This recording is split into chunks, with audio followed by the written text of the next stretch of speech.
Hi guys, in this video we are going to learn how to download and install the software using the OneDrive link, and we'll also learn how to create our pilot profile. Right click to access the download option.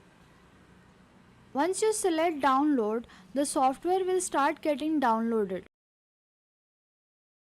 To access the location of the file, select show in folder. Go to the downloads folder and then access the zip file that has been downloaded. Once the zip file is downloaded, you can copy it and paste it onto your desktop. Now as this is a zip file, we need to unzip it. To unzip the file, we need to extract the contents of the file. So then select extract here to unzip the file. Now you can see that a folder gets generated which contains your application. Click on the folder so that you can access the application.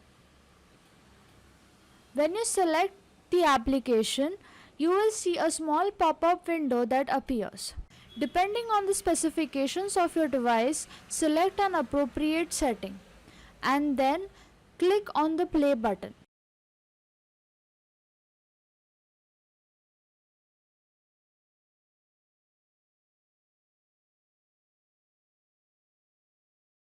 Now we need to create a pilot profile by clicking on sign up. Here enter the details of your pilot name, your password and other details which are required to create your profile.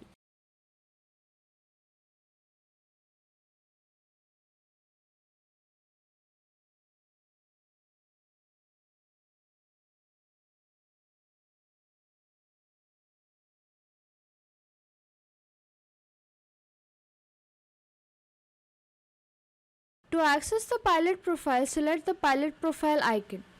Here you will see all the information that you had entered. To access the flight scores, select the flight score icon and then you can view the skills report by clicking on the skills report icon. Using the rank icon, you can view your rank. To sign out, click on the sign out button, and to sign in, enter your username, which is your pilot name, and your password. After that, select sign in to access your profile. To exit the application, click on the exit button.